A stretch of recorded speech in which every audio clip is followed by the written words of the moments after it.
Hi, I'm Debbie Georgatos. Welcome to my show, America, Can We Talk?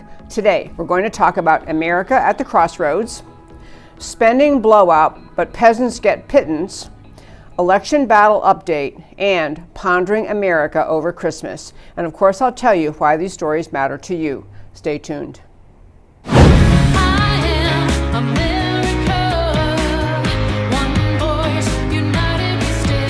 Debbie Georgatos, host of America Can We Talk, is an author, attorney, and political analyst whose mission is to inspire the American political conversation about preserving liberty in the best country on earth.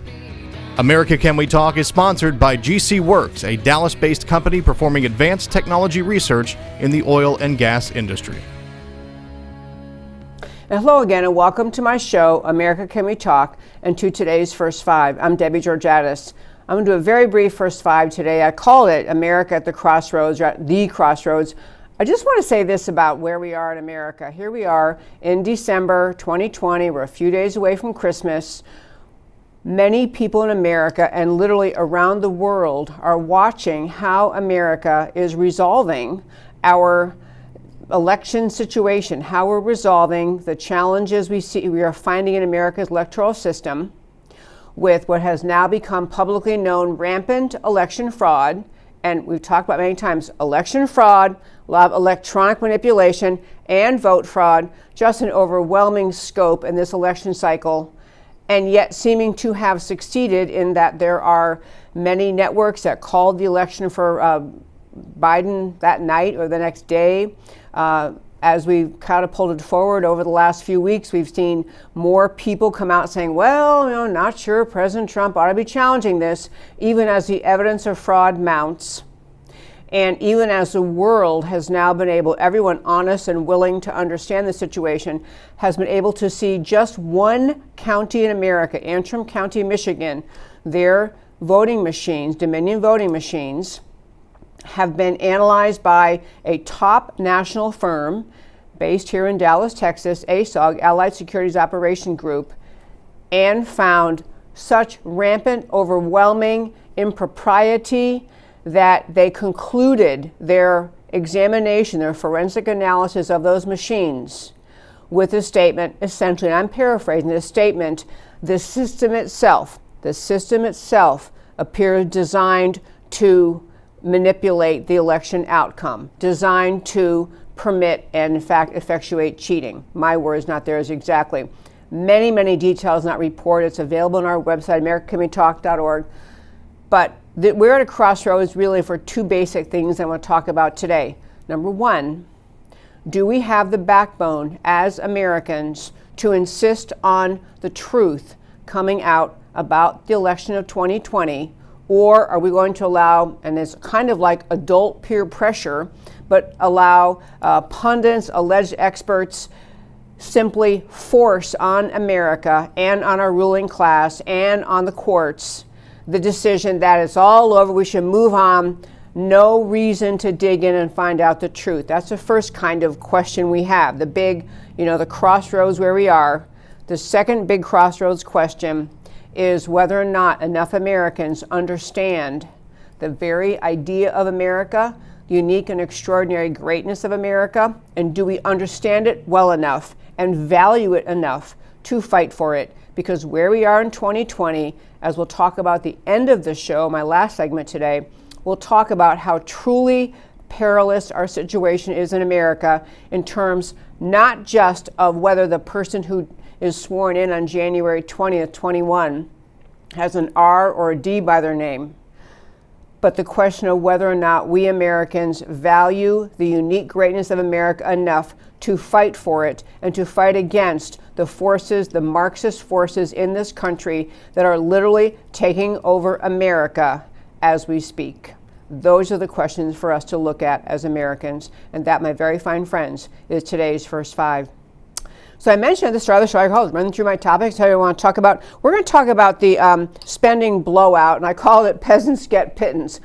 There were negotiations throughout the last couple of months between President Trump and the Democrat-controlled Congress, Nancy Pelosi, about please let's get more money to people directly in America people who are hurting economically because their businesses are shut down, their jobs are gone, they have lost their homes, they can't pay their mortgages, they can't pay their rent, they're concerned about food on the table. Can we please get more money from Washington, from the federal government, to the American people directly to help them, to small businesses, to businesses being impacted by the completely unnecessary shutdown of our country in response to COVID, and individual families who are literally struggling as we get close to Christmas season, tugs at our heartstrings. And so we had President Trump making an offer several months ago to Nancy Pelosi saying essentially, I would go for $2,500 a person. He's saying, I'm willing to help the people.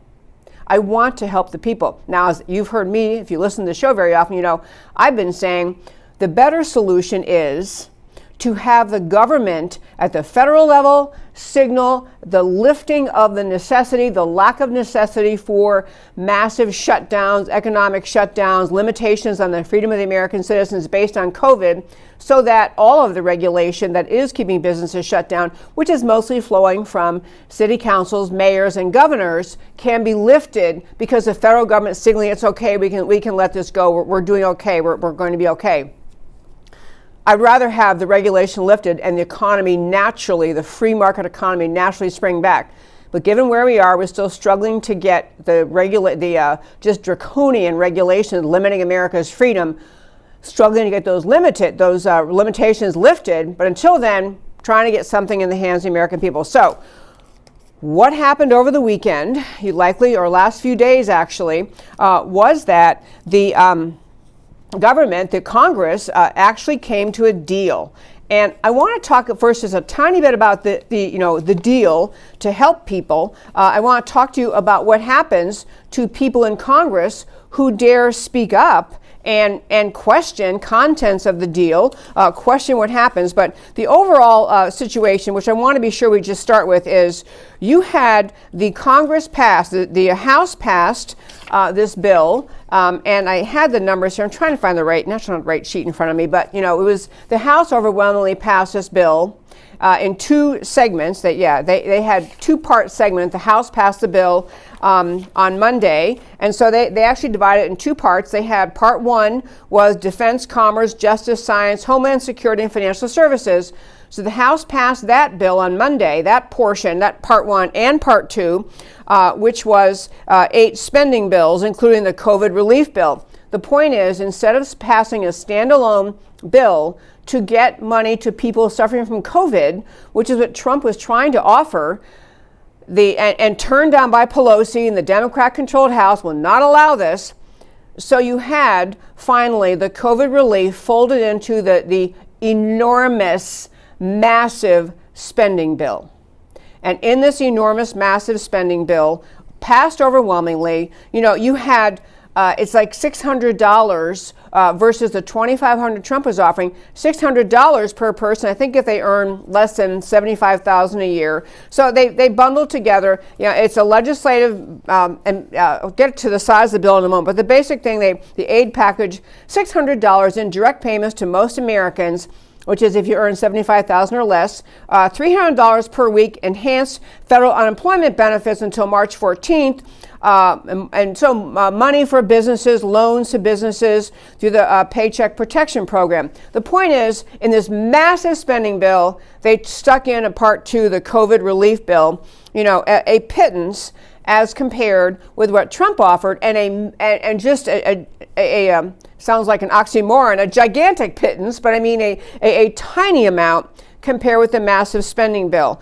And even it's a small amount, this $600, only half as generous as the previous payments distributed under the CARES Act in the spring, which was at $1,200, and now we're only doing $600. And I'm getting to the point that in every way, the idea in Washington of trying to help the American citizens who are suffering because of COVID lockdowns, unnecessary COVID lockdowns, and restrictions on business, even with this kind of actually people hurting, need food on the table, can't quite cover their mortgage or their rent, even with that, you had the federal government playing games with the spending. Could not possibly stand to have that second payment go out to the American people while the campaign was ongoing. Lo and behold, just in case Trump got some credit for it. So lo and behold, the election, which is not over, but the election has happened on November 3rd. The outcome is not yet known, but now they're willing to do the money. So that's the first part of it, that just this, it's impossibly enormous amount of money being spent, which we don't have. I mean, America is already deeply in debt. And so the answer to being deeply in debt, the answer from Congress was, okay, but we're going to just spend just a massive amount more money. To tell you, this bill was nearly 5,600 pages long. 5,600 pages long, so heavy, obviously no one could lift it. They had to move it through Congress in this massive, through the halls of Congress to get it distributed to people, on a large, like a wagon type thing you would use to move heavy furniture. The bill was that big. And members of the House and Senate had virtually no time to read it. They literally got the bill, here it is, up or down, yes or no, and the Senate had even less time, so the House passed it, it goes flying over, the Senate passed it, now it's headed up to President Trump. And so you have this bill pending before President Trump, as I said, 5,600 pages long, and the massive spending bill is basically 900 billion, as in boy, B as in boy, billion relief measure designed to provide assistance to the American people. It also was the whole bill, the massive bill, everything they're spending, this whole big spending bill was at 2.3 trillion. 2.3 trillion. I mean, these numbers, I know every time we talk about numbers in the show, it's very hard to even picture that. $2.3 trillion, and so it's a massive spending bill. But even if the spending were, about America, mostly about America, you say, well, okay, man, it's not so bad. So I'm going to tell you just some of the things that are in there, because this is why you have Americans so frustrated with Washington. You have in there, as an example, obviously, COVID relief was stuck in this bill at the levels that it was, because that was a negotiated peace between the parties and between the House and the Senate. So they got to this, okay, give the little people, peasants, $600, that's enough for them. What do they need it for? And yet the things that we spent money on, Kennedy Center gets $26 million more dollars, Smithsonian $1 billion, B as in boy billion for the Smithsonian, National Art Gallery $154 million, but then foreign country aid, $1.3 billion to Egypt, $700 million to the Sudan, $453 million to Ukraine. But even on top of that, and so there's just massive money pouring out of America's coffers, not, by the way, going to anything to help the American people. To be clear, taxpayers are the ones who foot these bills eventually. And taxpayers pay money to Washington, expecting mostly that Washington is going to use that money wisely to take care of the needs of the American people. So you had a tiny pittance to the American people, while you have all this massive spending on all sorts of things. I want to run through some of the other spending because it's kind of staggering. You had, for example, 169. I have to count the zeros here. 169 million to Vietnam, including 19 million to remediate dioxins. 198 million to Bangladesh, including some of it to support Burmese refugees and for democracy programs. You had to Pakistan, 15 million for democracy programs, and $10 million of your tax dollars, 10 million to Pakistan for gender programs. Sri Lanka, 15 million for the refurbishing of a high endurance cutter, which is a type of patrol boat. America is funding the world, funding all of these countries, massive amounts of money, and with no notion of whether or not, no seeming contemplation at all of whether or not, who pays for this? We're already in debt. We're spending $2.3 trillion. I mean, I could spend the rest of the show running through all of the absurd amounts of money being spent around the world. But what I really want to get to, my point in this segment, is not just that we spend way too much money. We spend almost nothing helping the citizens of America. And basically, it comes out to almost nothing, especially given that the problems, the struggles that the American people are suffering is directly due to the conduct of individuals in Washington who set the tone, who permit the ongoing tone of Fauci and his tribe and his gang saying that America needs to be deeply afraid about COVID and we have to just be shutting everything down. We can't allow life back to normal. We can't allow the economy to come back.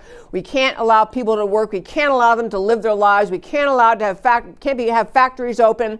And so all this messaging from Fauci and his team, trickles down to the governors and the mayors and the county officials and all over our country, making regulations, keeping people frozen in place.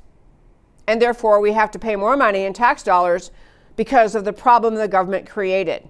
And I know a lot of people in Washington are saying, well, you can't really blame Washington for all of these shutdowns because after all, Washington didn't do it. Trump didn't do it. This all falls on the governors and the county officials.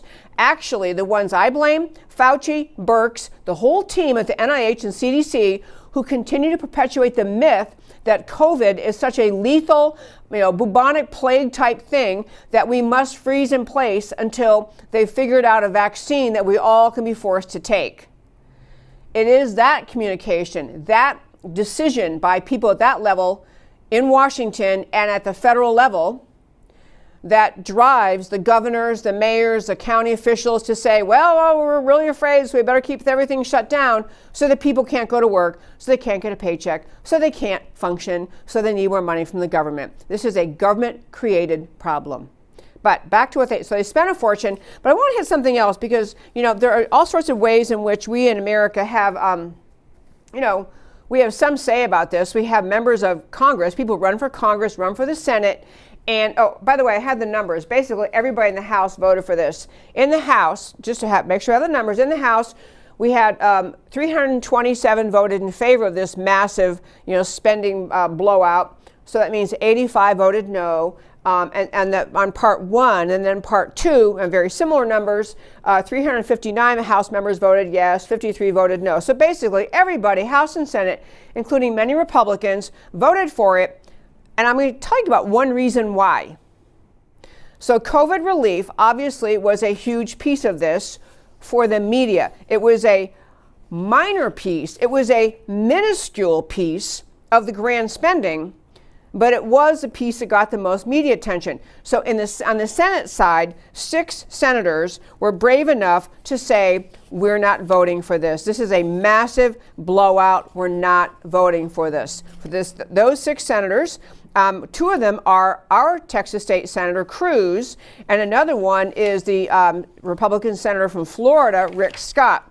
And so the 6 senators who voted no on this massive bill were Rand Paul, Marsha Blackburn, Ron Johnson, Mike Lee, Ted Cruz, and I just said Rick Scott. So those 6 people, so the vote in the Senate was 94-6. But I want to tell you just briefly what happens if you dare to stand up and say, not voting for this crazy, not voting for this spending, extravaganza while Americans are suffering, while we don't have, our economy is struggling, while we don't have people back to work. So here's what happens to Ted Cruz. This is obviously my state, so I'm a little more focused on our news. I'm going to guarantee you all 6 senators who voted against this have liberal news outlets in their states pummeling them for voting no. So here, Ted Cruz, this is a caption. This is an actual headline from a Houston news source. It says, Senator Ted Cruz votes against pandemic relief package, cites taxpayer money waste. So this headline, this liar who wrote this article, captions it by saying Ted Cruz was unwilling to vote for a pandemic relief package, and that they're obviously saying Cruz is citing taxpayer money waste. Like they're implying that Ted Cruz views pandemic relief as a waste of taxpayers' money. Well, I'm sorry, you listen to this show, I can read this and realize this is idiotic, this is a lie. I mean, Cruz is talking about the massive spending that's in this bill, but what happens to you if you dare vote no on something, on anything, is you get in Congress or the Senate, you get pummeled by the media where it matters to you. So Houston voters see this caption. If they don't read, which is sadly too many Americans, they go, wow, Ted Cruz is a mean Republican. He voted against taxpayer money for pandemic relief.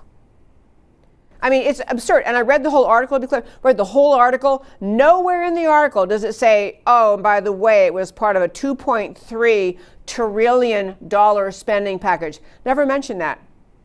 They just talk about, this is a small little pittance for the poor peasants, and Ted Cruz is such a mean guy, he wouldn't vote for it. I mean, just absurd. So that happens to him. He has, by the way, Ted Cruz has a great statement on his website. You can read it my website, americacanwetalk.org, on the homepage, under shows, drop down, list of links. I put a link to his website. Ted Cruz explains why he had to vote no on this, because it is a crazy, irresponsible spending bill. But also, Rick Scott had a great piece out. It's quickly mentioned he voted against it.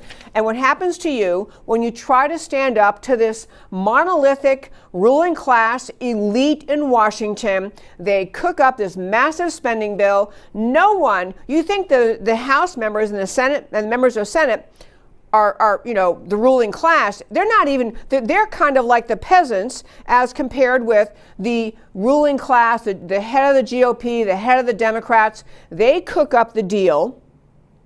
You're sitting in the House or the Senate, and you have, whatever it is, not even 12 hours to read a bill that's 6,000 pages long, or whatever it is, 5,600 pages long. So you have 2 hours to look at it. You're told yes or no, and in the back of your head, you're going, well, if I dare vote no, and then COVID relief is in here, I'm going to get pummeled. This is what happens to noble, moral people in Washington, people who want to stand up. They make it virtually impossible. So here you have Rick Scott. He did tweet out, at least, I supported and fought for many of the COVID provisions in last night's bill. Unfortunately, they were attached to an omnibus spending bill that was thousands of pages long and chock full of handouts to special interests and wasteful spending. I couldn't support it. And people, I could spend the rest of the show running through the litany of the amazingly unnecessary items that get stuck into a spending bill like this. Amazingly unnecessary, just ridiculous. Nothing you would spend if you try to reduce it down to your family's budget, and things are tight this year, and once you pay your rent or your mortgage, and once you make your car payment and your insurance payments, and you got to take care of the kids, whatever they need, you have this much left, or maybe you have nothing left. You make a budget to deal with that. That's what families do. That's what small businesses do. That's what most Americans are forced to do. But the mentality has taken hold in Congress literally, I don't mean the last 4 years or 8 years, I'm talking, decades, where in the back of their heads, the members of Congress and the senators are picturing the headlines in their home newspaper, Congressman so-and-so votes against, happy children or some other stupid headline.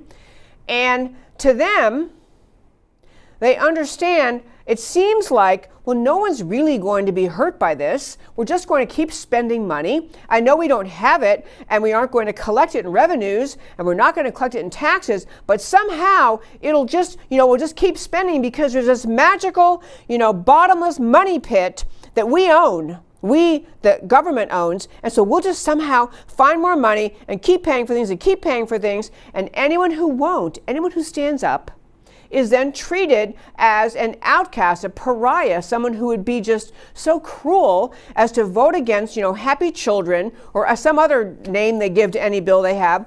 And so the debt goes on and on. But the point of in this show today is just really talking about how would you always teach your children when they're growing up, don't follow the crowd, Don't be pushed around by peer pressure. Think for yourselves, reason for yourselves. But you get up to Congress, this is adult peer pressure.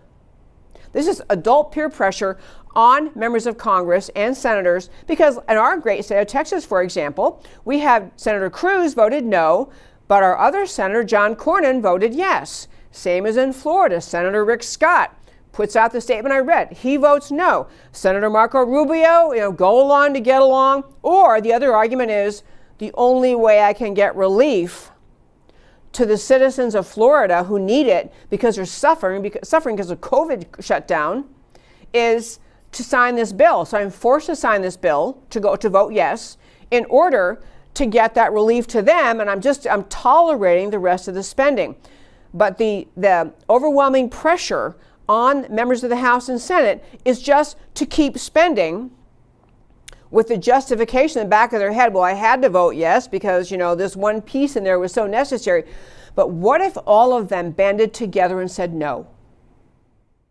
What if the majority of the Republicans in the House and Senate said no to bills like this? Now, I understand we were up against a deadline. We have spending responsibilities. I understand they had to get moving on the spending bills. I understand that was there. But the pressure, the side that always seems to win in America versus the fiscal conservatives versus those who just say, just keep spending funny money, made up money, keep growing our debt.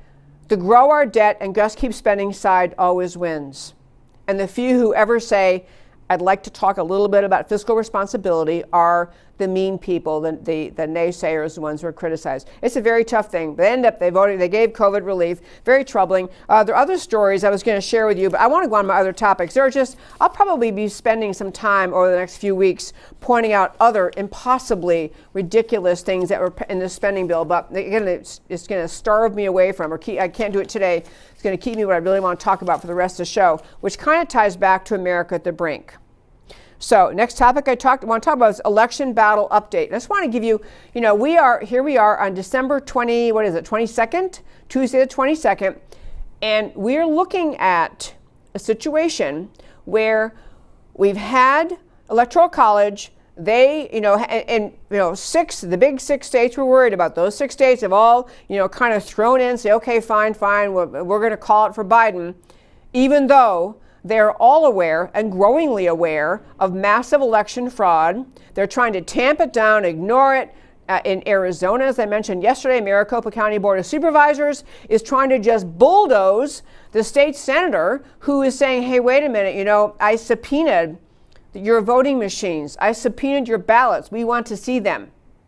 And the Board of Supervisors is saying, no, you can't see them. This kind of thing is happening, or things like that story happening all over the country. The people who want to just tamp down or shut down the effort to get to the truth of what happened in our election, the people pursuing truth are being shut down by the bulldozing class of America who are just saying, it doesn't really matter. We're done talking about it. Biden won, the end. Let's go. Let's roll forward. And you have people who are also standing up and saying, no, actually, it doesn't. I don't think Biden won. It doesn't seem like he won, and certainly doesn't seem like we had a fair election. And we want true results. So I want to send you, tell you a couple quick things that came out.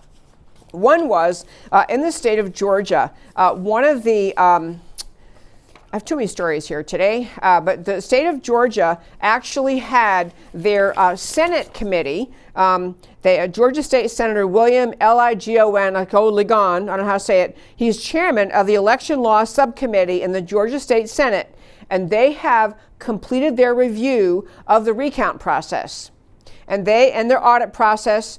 They've completed their review in the state of Georgia, the recount process, the audit process, current investigation, and litigation. And his subcommittee also heard testimony from witnesses in the hearing at the Georgia Capitol on December 3rd. And their findings are, and so they made a bunch of findings, and including that the State Farm Arena, which is the voting location in Georgia where that video we showed in this show and many other shows showed, where they had, once everyone's told, go home, we stop counting for the night. And once everyone thinks everyone's gone, cameras are rolling, people are pulling out suitcases of ballots from under tables and running them through the counters. That was the State Farm Arena issue. So they found The events at the State Farm Arena, particularly disturbing. They demonstrated intent on the part of the election workers to exclude the public from viewing the counting of ballots, an intentional disregard for the law. The number of votes that could have been counted in that length of time was sufficient to change the results of the presidential election and the senatorial contest. Furthermore, there appears to have been coordinated illegal activities by election workers themselves who purposely placed fraudulent ballots in the final election totals. Georgia Senate committee also went on to find Georgia election officials failed to enforce the state's election rules. They failed to provide adequate transparency during the signature process. I mean, they went through all the failures of the Georgia Secretary of State, on and on and on. Make a report. The chairman concludes that to rectify the questionable results of this election, they recommend the Georgia legislature carefully consider rescinding the certification of the election if a majority, and this is his statement, if the majority of the General Assembly concurs with the findings of this report, the certification of the election should be rescinded, and the General Assembly should act to determine the proper electors to be certified to the Electoral College in the 2020 presidential race. So Georgia has some elements of the state government awake enough to say this was massive fraud down here. So Georgia is pursuing that. I also want to mention that President Trump, I mentioned yesterday that he had litigation before the Supreme Court directly. And in this, what the Trump campaign has in front of the Supreme Court is challenging the Pennsylvania election results. And the reason I wanted to go in this is because I understand I say massive fraud, all these different, terms, but I want to point out the specific kinds of things that the that the Pennsylvania case involves, what Trump is challenging. The Trump campaign's petition seeks to reverse 3 decisions which eviscerated the Pennsylvania legislature's protections against mail ballot fraud. So in this case, he's particularly going after the conduct that eviscerated or destroyed the Pennsylvania legislature's protections against mail-in ballot fraud. So they're challenging the decision to prohibit election officials checking whether signatures on mail ballots are genuine during canvassing. That'd be pretty basic. Eliminating the right of campaigns to challenge mail ballots during canvassing for forged signatures, which was allegedly, massive in this election, and holding that the rights of campaigns to observe the canvassing of mail ballots only meant, this is what happened in Pennsylvania, the rights of campaigns to observe the canvassing of mail ballots only meant that they were allowed to be in the room in quotes. In this case, the Pennsylvania Convention Center, which is the size of several football fields. Very specific challenges in Pennsylvania. So I want you to know that there are many things going on, but this is a great example of the Trump campaign going after the real wrongdoing inside the Pennsylvania elections. I have a clip that is from Lin Wood, and you may know that name. He did a really good job explaining something that I want to just quickly get to, because in this segment we're talking about essentially where we are in the election process, in this election battle right now. So Lin Wood was basically asked to explain the difference between what are the Trump lawyers doing, Rudy Giuliani and Jenna Ellis, and what is he, Lin Wood, and other people doing, Sidney Powell in particular, who are not part of the Trump official team. I sent that to Matt the Wonderful. I want him to play this clip by Lin Wood. This is not just another election that we're going to get through and move on with business as usual. This country's fabric is being torn apart. That document, the Constitution, has survived us and served us, and it's going to have to survive if we're going to survive with our freedoms intact. Best explanation I could give you would be that you have lawsuits filed on behalf of President Trump and his campaign. And I think those lawsuits go more to election irregularities, so that they're looking for procedural problems in the election. Then you have the lawsuits filed by Sidney Powell. Those lawsuits pick up a little of both, the procedural problems, but primarily focus on the massive evidence of fraud that permeated the election, both in the mail-in ballots and in the computer voting machines and the software. Then you have what you refer to as We the People lawsuits. Those are a couple of lawsuits that I filed in my name because I did not see anyone in the Republican Party or anyone really in the Trump campaign that seemed to want to focus on what I believed was a serious problem in the Georgia election. So I brought those lawsuits on behalf of myself, but I view those as We the People. I'm a voter. Okay. I thought that was important to understand because there's so much talk and headlines and accusations and just statements about who's involved. And I thought it was a really good summary of the two kind of lawyer teams working with helping to support President Trump.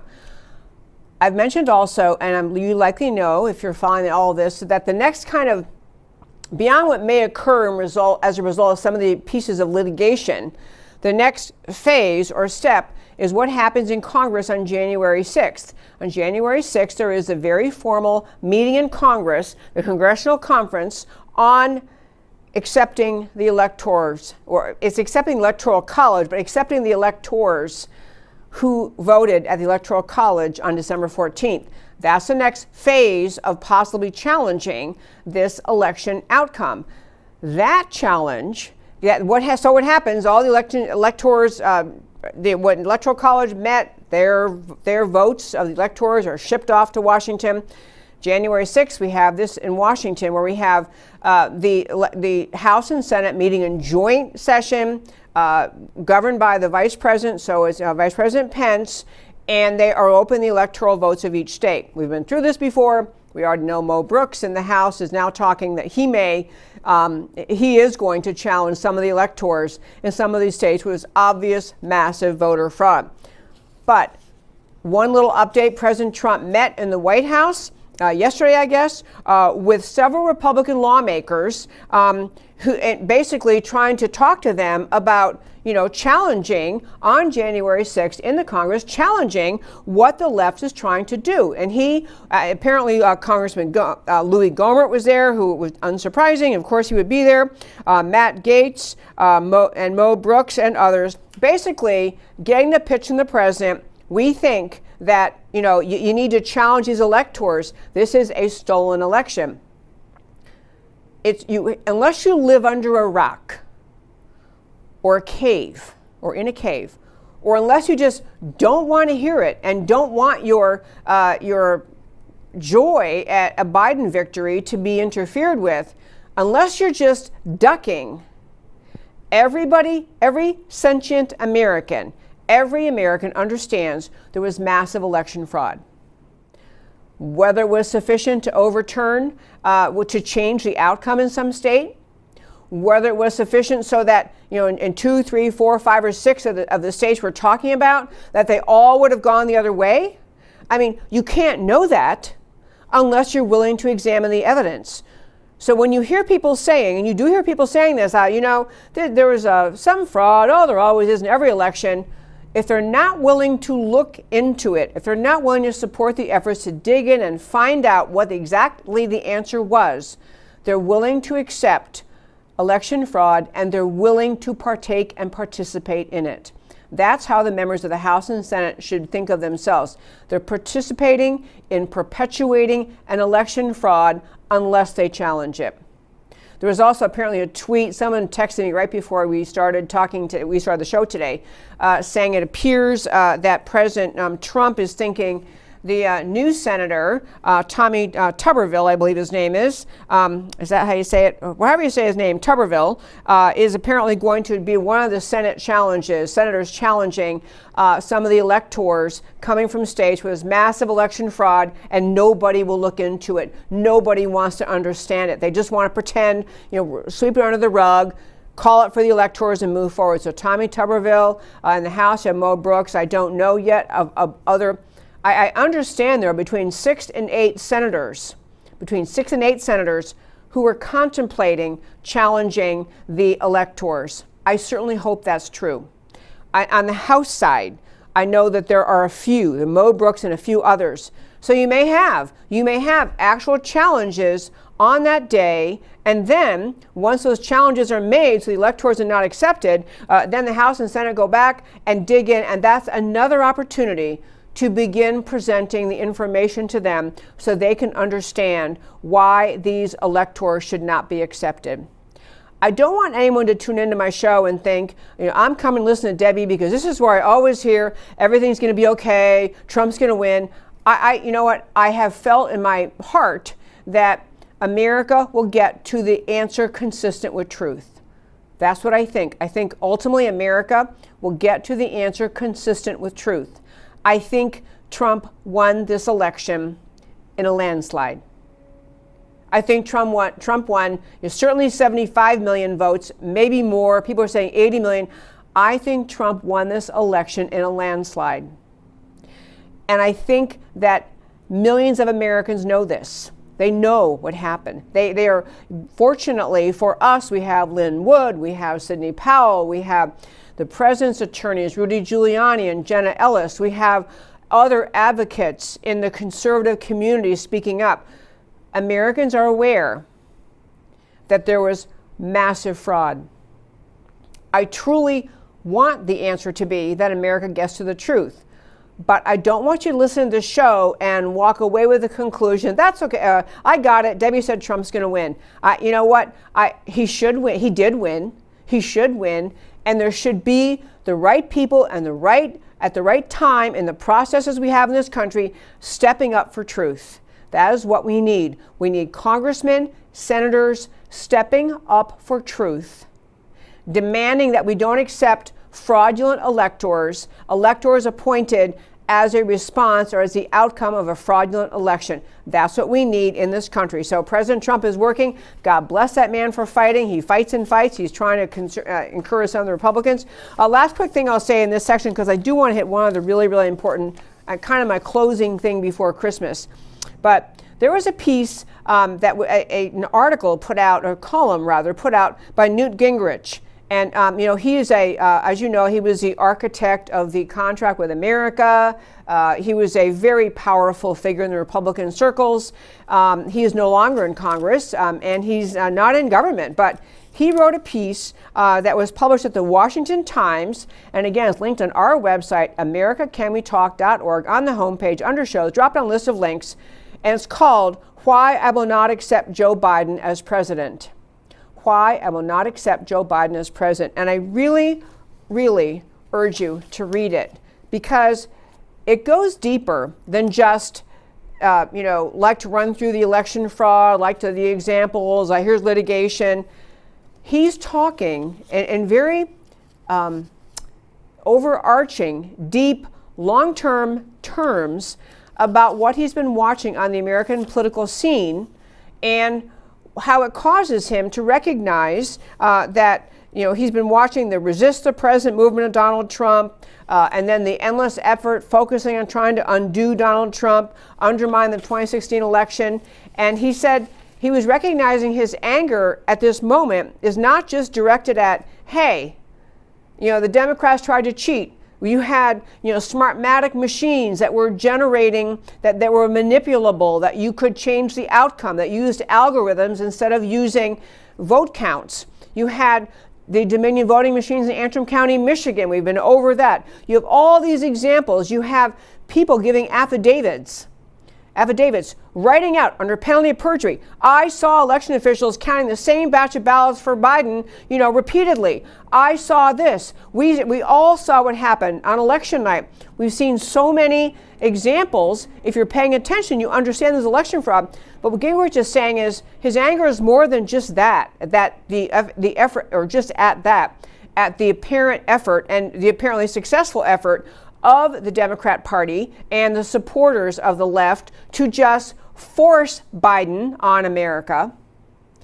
But really stepping back from that, it is the whole way in which the Democrat media mob, my term, not his, but the radical left, the Marxist left, has treated America and treated President Trump and treated his followers for the last 4 years. They have worked to undermine everything that President Trump tried to do, They have worked to falsely accuse him, to try to get him kicked out of office through the Russia collusion hoax, through the impeachment for doing nothing wrong, through constant efforts to create scandals of some kind, through endless leaks to the media. He has not been permitted to function as a president. The left has been, he has been under the attack from the left from day one. And he just talks about, all of this pulled together. The left resisting Trump for 4 years.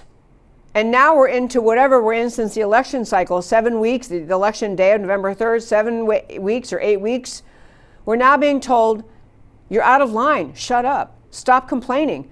Biden won, Trump lost. You just stop talking. You had 4 years of unrelenting resistance, and it wasn't just to Trump, it is to the American people who chose Trump. And he's saying for this reason, you cannot accept Joe Biden. I urge you to read it. Very, very well written. I can't get to all the points, very well written. But I want to hit my last topic for today because it's actually really important. It kind of ties into a lot of things about the show going forward. So I call this Pondering America Over Christmas. And obviously Christmas is coming. It is this coming Friday. So I wanted to say a few things about Christmas and the future and this show and what the job is of patriotic Americans. To start with, this country is the most extraordinary gift to humankind, to mankind, since the beginning of time, since the beginning of nation states. America was founded on these extraordinary ideas that are recounted in the Declaration of Independence, that are manifested in the structure of government created in the Constitution. America was founded on the most extraordinary, unique ideas from the Judeo-Christian scriptures that man has rights from God. All men are equal. We have rights from God that simply are ours because we are alive, because we are here, and that we have the right to life, liberty, pursuit of happiness. That is the gift that America is to all of its citizens since the time of its founding and still is today. And I'll tell you something that got me off on this morning. So early morning this morning, my husband and I were just sitting down to kind of think through the day a little bit. And a very good friend of mine called. She's a long time and very active Republican. She has worked for members of Congress. She's worked for members of the Texas legislature. And not just, I don't mean like at the front desk receptionist. I mean actually in touch, regularly communicating directly with these individuals I'm talking about. She's a very, very strong Republican. And she called to say, she sounded kind of teary, so I was afraid something bad had happened. And I asked her what's up, and she just said, I'm never voting Republican again. And I kind of knew what she meant, but she went on to say, I can't believe that I'm watching the Marxist, and she sees what the left is like I do, like probably most of my listeners do. The Marxist left taking over America, stealing this election, and you can barely find any Republicans standing up. You can count them on one hand, the number of Republicans considering standing up for Donald Trump. And it isn't just personally for Trump. It is for the integrity of the election process and ultimately for the right of the American people to be self-governed. This is why this battle is so important. It's not just about R versus D or Trump versus Biden. It's about whether or not the entire founding idea of America, that we the people are the sovereign, that we govern ourselves, that we have a structure of government that lets us govern ourselves, that allows us to elect our representatives. That unique, extraordinary structure is gone, is completely gone if we don't clear up election fraud. It's not enough to say, we'll go after it next time. It's not enough to say, well, in the next 4 years under President Biden, we can pass bills that demand that, we don't have election fraud, and we can push legislation in the state legislatures around this country and get them to say, oh, okay, we're going to get rid of Dominion, and we're going to get rid of electronic voting, and we're going to demand this, and we're going to, whatever they can do. I hope they do all those things, no matter what happens. But friends, we're not going to have the very America of our founding if we don't get this right. And the next point to understand, I was saying how America is so unique in all world history. I actually mean that. From the time of the beginning of nation states, we've had tribes conquering other tribes. We've had royalty, monarchies, who are just by virtue of their birth, their royal birth, who their ancestors happen to be, get to be in charge. We've had monarchies for centuries. Since, in fact, you want to talk about Christmas, since the time of Christ, the birth of Christ. We have had, and Christmas, by the way, I'm going to get to Christmas in a moment, but since the time of the birth of Jesus, essentially 2,000 plus years ago, and even before that, up until the founding of America, we never had a country whose very identity, ideological, lawful, founding identity was rooted in these extraordinarily important ideas of the scriptures that man has rights from God, all of us equal, no royalty, no ruling elite class, no tribe, one tribe beats another tribe. No tribal, that's not America. We're not tribal. We are a nation where each individual has rights from God, and the very purpose of the creation of this country is to allow a sovereign people to be self-governing. That's among the most basic, extraordinary things about America. Self-governance, meaning we elect our own government. We can remove people who pass laws we don't like. We can change the members of our House and our Senate at the state level and the federal level, and we can change our governors and our presidents and our county officials. All the power is supposed to be in the hands of the people. But if this election fraud is not completely outed, vetted, investigated, and exposed, we lose that. We will never have it again. Because the people who put this in place in this election cycle, it was a long time coming, a long time being cooked up, a long time being created as the election to steal not just the presidency, but steal the election process itself.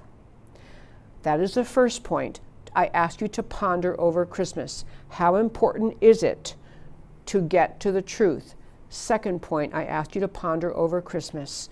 When I talk about America and its unique, extraordinary greatness, we have, since the founding of America, it's just counted from 1776 with the Declaration of Independence, we have in this country over the centuries had developed a ruling elite class mindset among the rulers in Washington and at the state level. And frankly, they say you can't fight City Hall. City level, county level, state level, we've had that creeping, growing mindset that says among the people who happen to get elected, we really are the ruling class. We really do decide America's future. And what we were talking about in the first part of this show today, about this massive spending bill, about the Democrats blocking money, and frankly, the Republicans didn't do much to push, but the Democrat majority in the House blocking money, the COVID relief money, holding it up so that Trump wouldn't get credit, and then having, after the election they think is over, but it's not, then putting it forth. But all of that game playing with the American people, all the massive spending bill, nothing like the American people want, or what they want to have happen in Washington. They don't want to have a massive 2,000 plus page bill, or whatever it was, 1,600 page bill where no one who's elected ever sees it until 2 hours before you have to vote yes or no. The system has been corrupted. It has resulted in a ruling class that simply thinks once we're in power, we'll figure things out. We have our ruling class, bill writers and negotiators come together, come up with something. That's what it is. And you know what? We don't really care what the American people think. When Donald Trump ran for president in 2016, and to be really clear, I did not support him in 2016. I thought he was too brash. I thought he was, I didn't actually at the beginning, his messages didn't resonate with me particularly well. My husband and I happened to support another candidate with, Ted Cruz, who is our senator from the great state of Texas. And, he loves the Constitution. He's a good, solid Christian, sounded good to us. We were for him, and we still support him and hope he has a future somewhere in politics. But we didn't support Donald Trump in 2016 because he seemed a little too overbearing. But this election cycle in 2020, looking back over the last 4 years, what Donald Trump was running on and what he did in the last 4 years was restore among the American people the idea coming from our very founding that you're supposed to be actually, we the people, self-governed. He restored that sense of self-governance among the American people, that sense that the American people have the right to be heard, to be listened to, and have the right to expect that their government looks out for their needs. That America First line and Make America Great Again, these were all brilliant slogans, brilliant thinking to re-engage the American people in the process, whereas he said many times over his campaign and during the time he served as president, the American people were left behind by the ruling class, both parties, the ruling class that doesn't listen to them anymore. And that, these peasants, or whatever term you want to use, the American people ignored by the ruling elite, Donald Trump restored in them the notion that yes, America is worth defending, it's worth having borders, it's worth having a strong military, it's worth having national sovereignty, it's worth getting us out of bad trade deals with countries taking advantage of us, it's worth getting us out of international treaties and deals which treat America as though we are just a gigantic piggy bank who's never in charge of anything. Donald Trump restored so much of the vital American character, and he didn't even do it in words that some eloquent pontificating intellectual would do. He spoke in common English, common man English, to the common man, the mother, the father, the worker, the people who had realized for decades Washington never listens to us. Our elected officials don't listen to us. And that's wrong. That's not okay in America anymore. Donald Trump ran on that, and it is why there's such a fervent desire on the part of millions of his followers to protect him in this time when his victory in the 2020 election cycle is being stolen, or there's the attempted theft of his victory. It's because he restored to them not just telling them America first and telling them it's the job of the government to protect the American people, but actually taking steps to move us along that path with almost no help from the elected Republicans in the House or Senate. And frankly, it is the ruling elite in both parties in Washington who are pretty much okay with getting Trump out, because he interferes with the whole setup in Washington that has established itself for decades, that has its ruling elite in the House and Senate, the massive federal bureaucracy that runs all sorts of pieces of America, the massive entities, the massive segments of federal agencies, from the EPA to the Labor Department to the Education Department to the Justice Department to the State Department, all these people in the big national club who are making decisions that seem to never take into account the idea that we're actually the America of the founding calls on them to listen to the American people. This is what Donald Trump restored in his campaign in 2016 and for the 4 years he served as president. And this is why so many millions of his voters are still standing up for him. And it is why, back to my friend's phone call this morning, who called to say, I mean, this woman is, queen GOP type person, done so much for the party, so much, it's impossible to even tell you. And she said she's never voting Republican again because she can't see any Republicans, or virtually any Republicans, standing up for this president, which ultimately is standing up for the restoration of the idea of America. Donald Trump's campaign and presidency has been a massive step towards restoring the right idea of America. And that's what's on the ballot, and that's why so many people are fighting. And I told you a few weeks ago, there is a brewing behind the scenes. There is an effort by some people, long-time conservative activists, long-time political activists, to create a new political party. An actual idea that says there really isn't, in terms of the willingness to stand up, there really isn't a Republican versus Democrat party. They have a uniparty in Washington. They listen to each other. They ignore the people. And that party no longer is standing up for the ideas of America, the national security of America, the economic strength of America, the freedom of the American people. That uniparty is too locked into being the ruling elite. And so this idea of a third party is emerging, which, or I should state more precisely, a party which would like to eventually be the first party. Not a niggling third party to nip at the heels of Republican candidates and elected officials like the Libertarian Party has done. They have their virtues, they have their values they stand for, but they don't win elections. In fact, they cause elections to be lost by Republicans by splitting the conservative vote. Libertarians do this. But for people who want the restoration of America, the idea of America to be restored, they're not finding virtually any voices in the Republican Party of today. And this election cycle is a massive litmus test for the elected officials in Washington, especially in the GOP side. Will you ever stand up?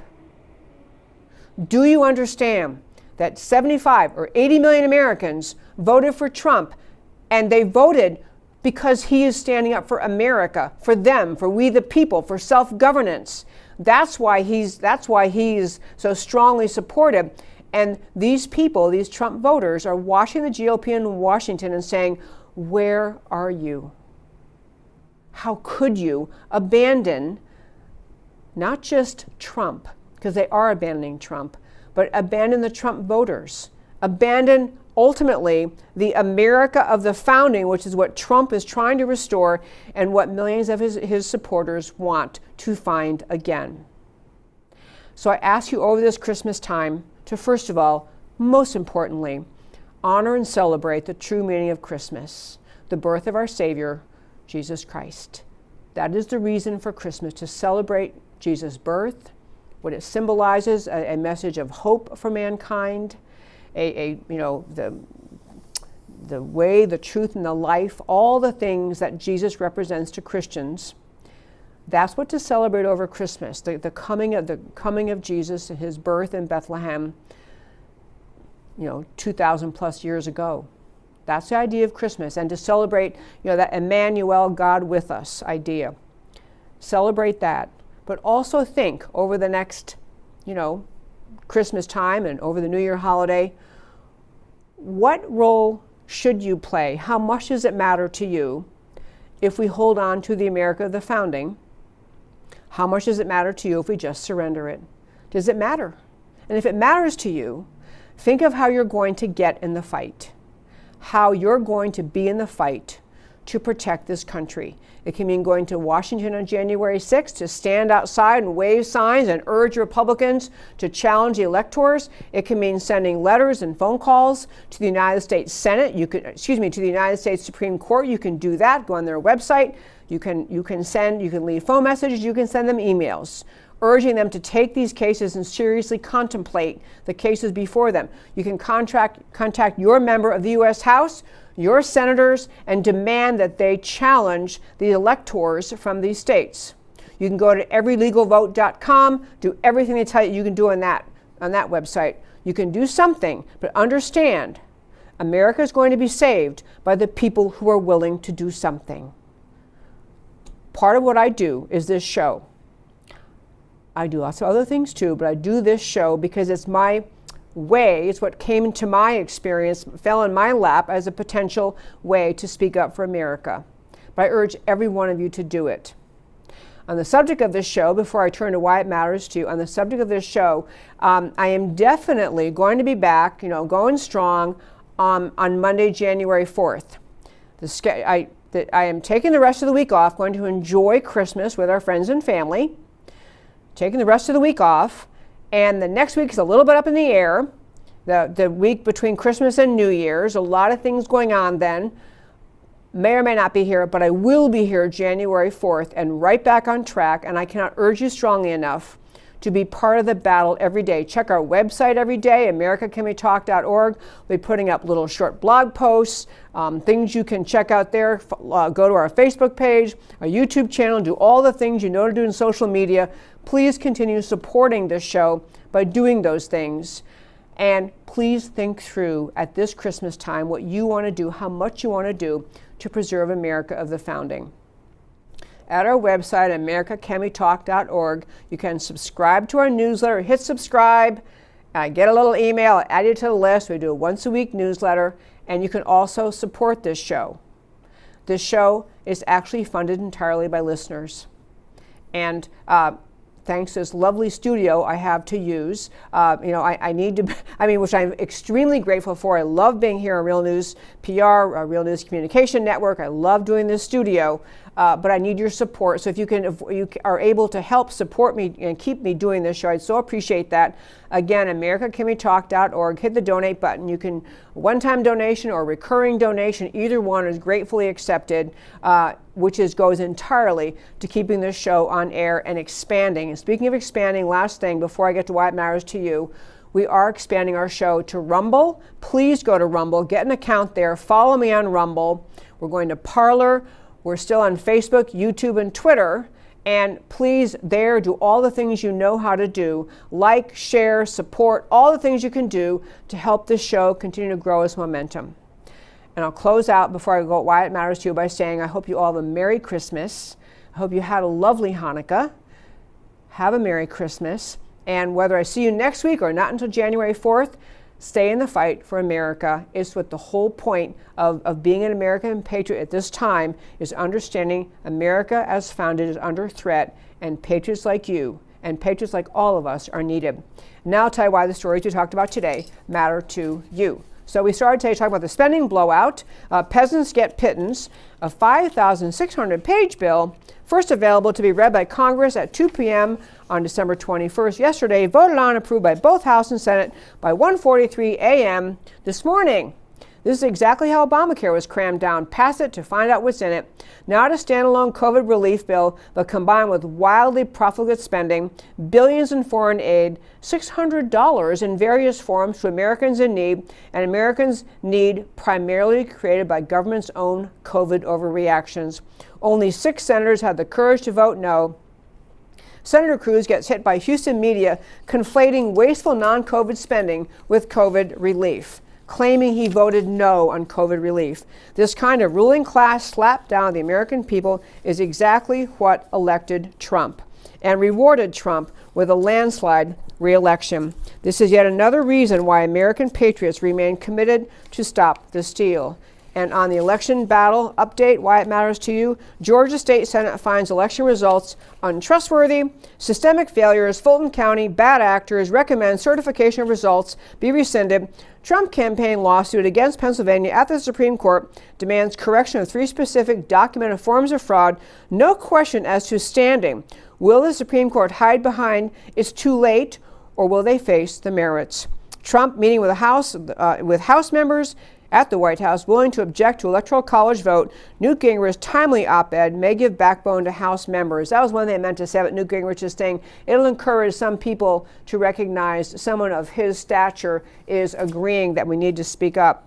Mark Levin lambastes a complete collapse of the judiciary. I didn't even get to this story, but not upholding law or justice. The Supreme Court has descended into a purely political institution. The fight will continue. America is hanging by a thread. And the last one, ponder America over Christmas and why it matters to you. Christmas is always a holy time, a family time, a joyful time, a time for peace of mind.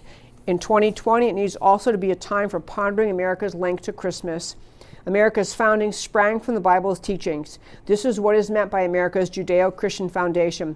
America can rightly be viewed as God-given, God-ordained, but it is on the cusp of being lost. Donald Trump is plainly imperfect as a messenger, as we all are. But his message is love for and a desire to preserve America's uniqueness, as compared with the ruling class who just crammed down America's throat an irresponsible spending colossus in a manner that mocks representative democracy. Americans have a heritage of God-given rights and freedom. What are we willing to do to be sure it does not perish from the earth? And that, my very fine friends, is America Can We Talk for today. Thank you so much for tuning in every Monday through Thursday at 3 p.m. Central Time, where I always talk truth about America because America matters. And I'll talk to you next time.